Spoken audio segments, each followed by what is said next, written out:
Welcome to this episode of Game of Leadership, the podcast for curious leaders. I'm Paula Eddie Wilcox, and I'm delighted to welcome our guests for the second time, where we're looking at their take on the game and leadership aspect of the podcast. Who knows what we might find out, because we all look at this differently, and it's always so interesting to see what the guests have in store for me when I turn up, because we never plan this in advance. So I hope you're as excited as me. Let's get into it, and I'll see you on the other side. I'm delighted that we have Hayley Webb, mountain adventure extraordinaire, with us again this week. I have to think of creative ways to introduce you, which isn't that hard because you're so amazing. If you didn't listen, folks, last week to Hayley's first episode, please do have a listen. What a fascinating story. And it would seem it runs in the family, because if you can see, for those of you that are watching, the picture behind her with her daughter Jordan on the snowboard there, what a fabulous picture.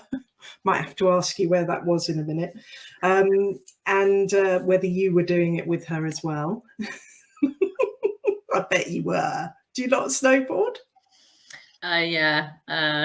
Not like that. We're not good at all things, are we?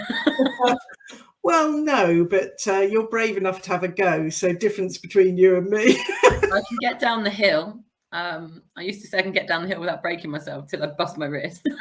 Yeah. Oh, goodness me. Well done for it not being a leg or anything worse. Amazing. No.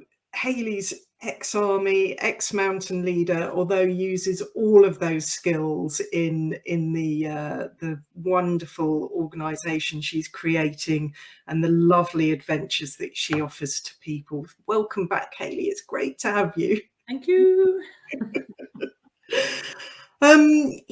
I really, really love talking to my guests about their lives and what makes them the leaders they are today.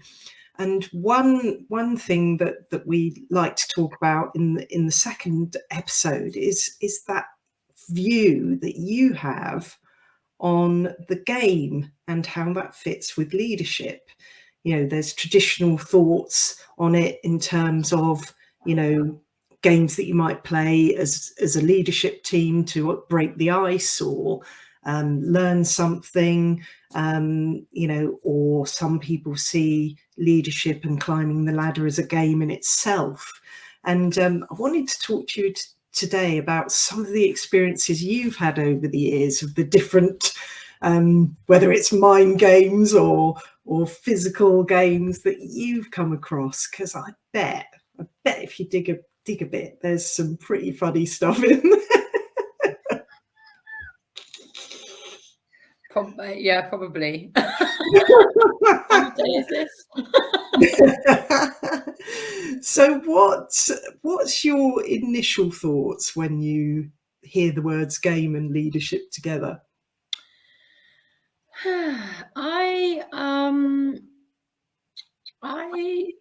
Because I work in, I would say, a world that's not, you'd say it's not corporate. So I definitely would associate them with more of a corporate world. That's how I feel. And despite the fact that I'm a mountain leader and a winter mountain leader, I try not to be like a bossy leader. Does that make sense? It does. Because I don't know that people respond to that very well. They don't respond to that very well because if anyone bosses me around, I know what I do. I'm a little bit insubordinate like that.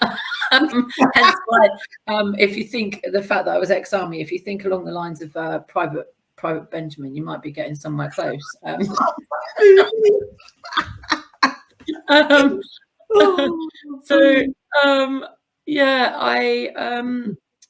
would definitely say that in terms of a game, people can make it a game, and it depends how serious they want to make that game, doesn't it?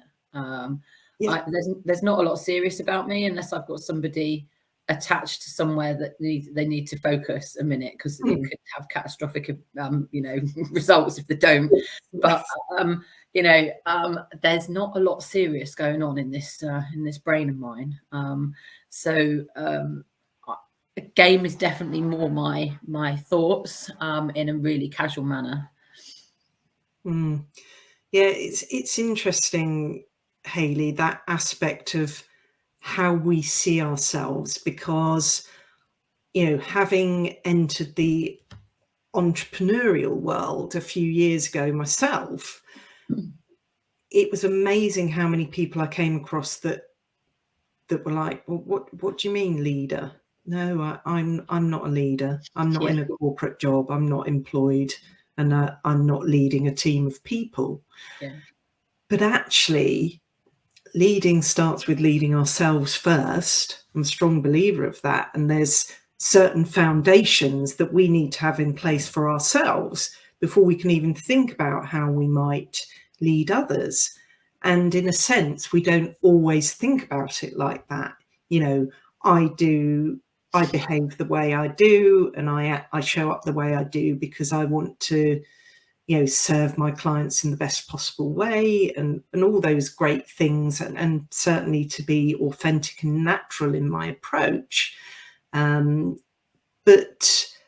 it doesn't always flow that I'm thinking that, well, how am I leading myself, and when you start to coach different people, it can take a while. If we go back to what you were saying in the previous episode, how it takes a while for people to make a change when they're coming up against a challenge. One of those things is how they see themselves in terms of their personal brand. Yeah, definitely. And for a lot of people like yourself, leadership doesn't necessarily fit that brand. But also interesting what you were saying about, you want to bring fun to it. If there's one thing I've learned over the years, we spend a lot of time working in whatever shape or form that looks like. And honestly, if you take away the fun, I'm off. Yeah, you need to enjoy it. It doesn't matter what you do. And to be honest, it doesn't matter what job I've had and where it is and what I've been doing. I've enjoyed myself, even in the most rubbishest job. That's definitely the word, rubbishest. That's a new word. We love it. Rubbishest. Yeah, the most rubbishest. We're only here once. And we all go through pretty hard and miserable bits of life, but I definitely think that you can counterbalance that by just trying to enjoy yourself a little bit and have some fun. It doesn't matter what it is, and there's not many jobs on the list that I've not turned my hand at because I've needed to. And I think I am generally the class clown. And that's fine. It just falls out. I can't help it. I don't, there's no script. It just, which is a bit scary when I'm on this live thing. Don't you worry about that. You know what? The fact that we all show up and going back to that authentic piece, whatever comes out, comes out. You can't. I would really, it would be sad if you came on here and you were trying to put on airs and graces and be a different Hayley. So it's like, do you remember when we were kids and you had the telephone voice when you picked up the telephone? This is a bit before my time, but I remember hearing grandparents and parents doing this kind of thing. Pick up the phone, going, I don't know, Portsmouth 749. You'd be like, who's that? And it's tried. Hello, this is Hayley Webb Mountain Adventures. I'd be like, no, that's not Hayley. I don't even think my voicemail is very serious, actually. Cue lots of unanswered phone calls now, so you can listen to it. That's hilarious. But and that we all have the people that are attracted to us and the services we offer because of that humour, the way we show up and so on. And as you say, if you suddenly started answering in your posh telephone voice, it would be totally bizarre. Yeah, It's like, where's Hayley gone? Yeah, no, it'd be. I think definitely people would hang up. Go taking the mickey. Yes. Yeah. It's only when, hello, Hayley's not available right now. Please leave a message. It doesn't say that. It doesn't. No, I mean, if you were really answering the phone, you didn't want to talk to them. Oh yeah, maybe I should try that. It's not. Everyone's going to know now, though, aren't they? That I really. Oh no, we've given the game away. Yeah. But, you know, again, in its simplest form, these little games that people play without even realizing it's a game. Yeah. And it is so amazing how people try to meet expectations that sometimes we create for ourselves. I mean, yes, there's an element of what our parents might expect, or what a teacher might expect of us at school, or what our boss might expect of us at work, or however that works. And the lovely part about working for yourself is that you are your boss, leading yourself, and you get to make these choices. How does that feel? I love it. I would find it very difficult to work for somebody else now. I'm all right. I go and do some jobs in the outdoors for other people. I don't do a lot because I don't really have that kind of space in my diary anymore. I don't need to work for anyone else, but we all kind of, it's quite a small knit community in reality, the outdoor industry. Yeah. So we kind of all know each other of each other, and I will, if I can, jump in and cover a job or help out. And that's fine, because generally people I know and they know me, and so I just rock up and do what I do. But certainly going into an environment where I'm working for somebody else or alongside other people that I find that I find it a really hard environment to be in, even despite the fact that I'm leading myself, leading what I'm doing, and I'm going to lead my team of ladies this weekend to provide activities. I find it really hard when I'm then within this bubble of others, which is crazy because I'm a really sociable person, but that gives me a little bit of like, oh, look, I better be a little bit quieter because they're all not as loud and gobby as me. And that is, yeah, it's a real thing. But I think the way you put yourself across to other people, if there are people feeling nervous, or they're the meek people at the back that won't push themselves, by getting people to relax more, I think brings out more in people, and get rid of any inhibitions about what they look like or how they sound or how they act, because it doesn't matter. Like, we're all just people. We're just people, and we're all different. So to bring out leadership qualities in people that probably didn't think they were or could is a really fine moment in the outdoors when you see it happen. Yeah. Could you share one of those moments that sort of sticks in your mind? I've had a lady who has been struggling with steep ground. She was to do her mountain leader, and the problem is that you've got to have skills across the board. You may not use some of those skills, you might choose not to, but you need to cover steep ground, exposed ground, and going up, coming down, using a rope as an emergency thing. But you've got to be skipping around on that ground like you're walking around in playing football in a field. You know, it needs to be that normal. And that was the section that she has really struggled with. So for the last 3-4 years, maybe, I've worked with her to build that up until I actually got her to come with me and take somebody over Striding Edge who wanted to do Striding Edge, which is a very exposed, scrambly mountain walk onto Helvellyn, for those that don't know it. And I was like, right, off you go. Look after my lady for me. And when she put herself into the position of thinking about someone else's issues, she forgot about her own, and she naturally just flowed. And she took Anita across Striding Edge like she'd done it many times.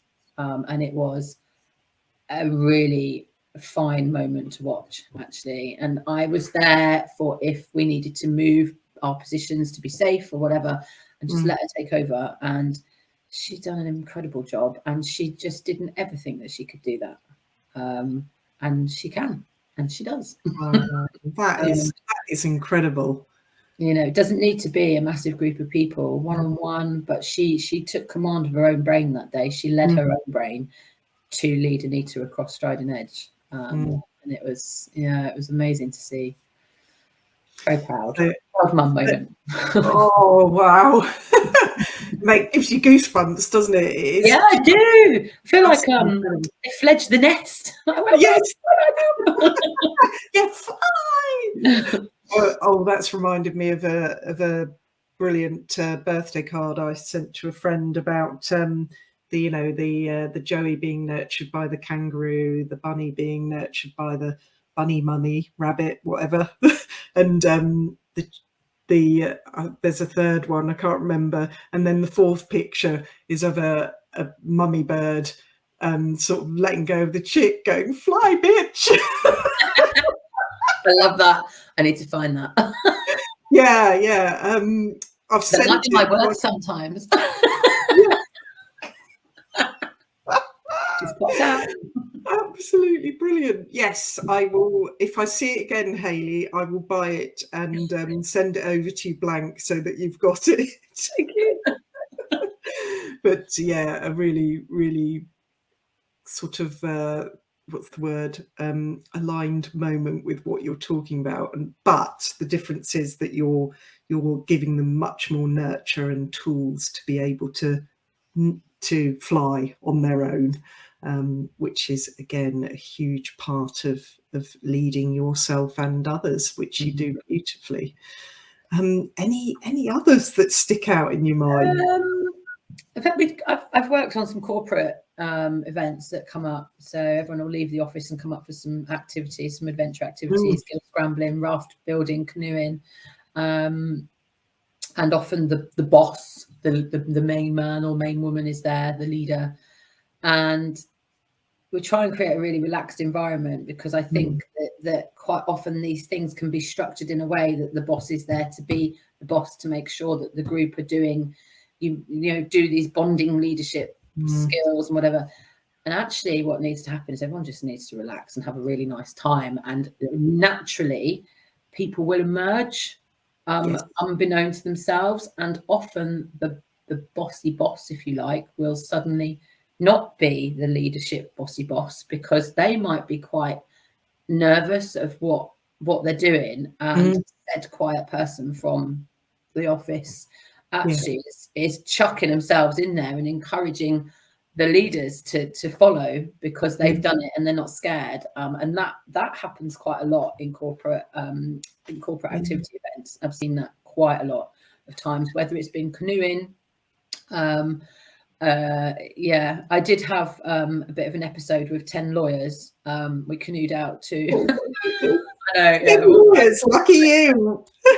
Canoed out to an island on Derwentwater, and my colleague was the bushcrafty person and the canoe person, and I was there, so there was two of us. And we got onto the island, and I did some navigation games with them whilst he set up a fire and the bushcraft, and we had fish. We were going to cook them around the fire and make all sorts of different food, and he showed them that these bushcraft knives are super sharp.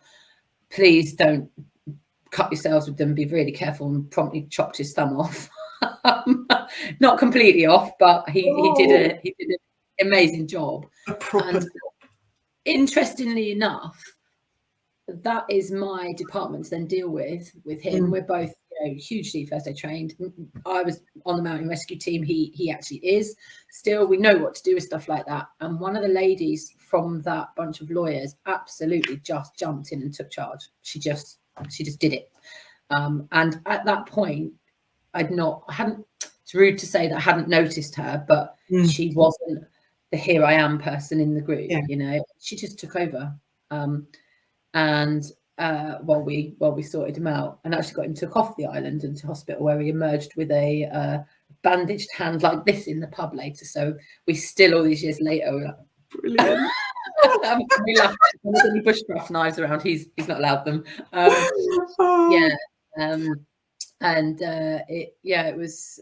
She was just in there. I was almost asking her to get out of the way, but no, she just dealt with it. So I let her crack on because she was doing a great job.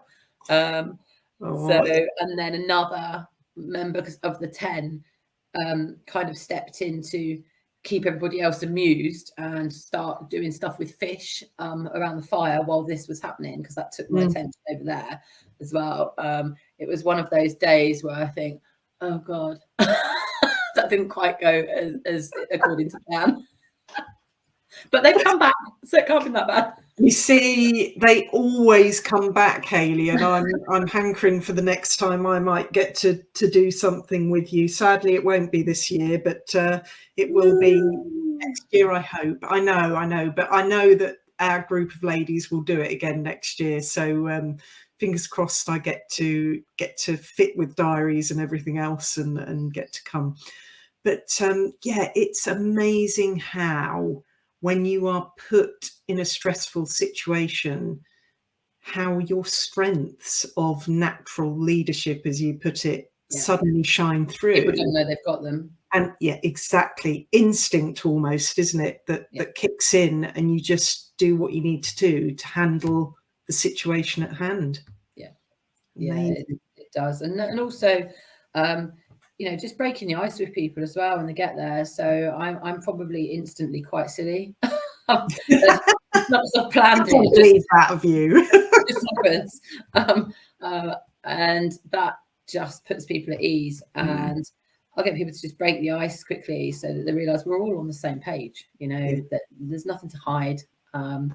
And the likelihood is that everybody's probably feeling the same and nobody wants to say. And once we get that out there, everyone's like, oh, actually, it's all right. It doesn't matter. And in the kinds of situations that you and your participants are in, often, it is risky for life and, dangerous because accidents can happen.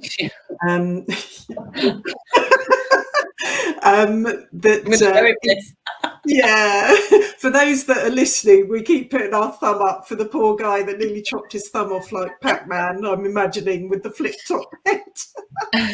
But yes, it's amazing how your natural instincts and your natural leadership tendencies do come through. And that just makes me smile, because I've seen that happen even in my own daughter, in situations, where she's sort of taken control of a situation and sorted things out with friends or whatever it might be. So it can start as early as kids, young kids.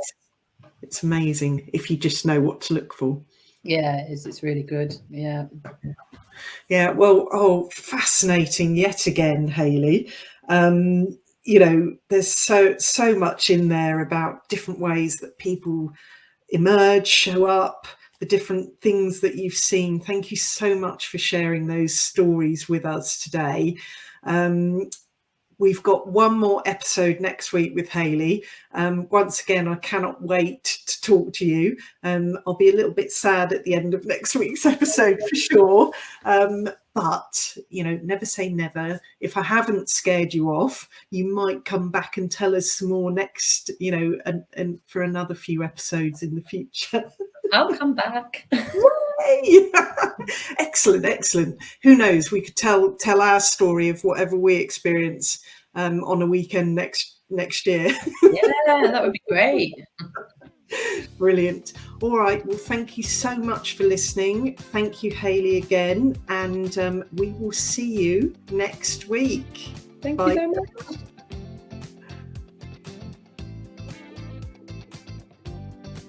Thank you for listening to today's episode of Game of Leadership, the podcast for curious leaders. I always think the game episode is one of my favourites because we get a real insight to our guests' take on their ideas of how games and leadership fit together. Every one of them is different, and just when I think there isn't another take that we haven't thought of or covered, one of our guests comes up with something totally different and unique.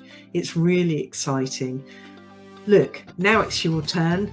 See what you think, see what resonated with you most, and as always, I encourage you to reflect on what you've heard and see what that might mean for your leadership moving forwards. I'm Paula Eddie Wilcox, and this is Game of Leadership, the podcast for curious leaders. I really look forward to seeing you all next week. Bye for now.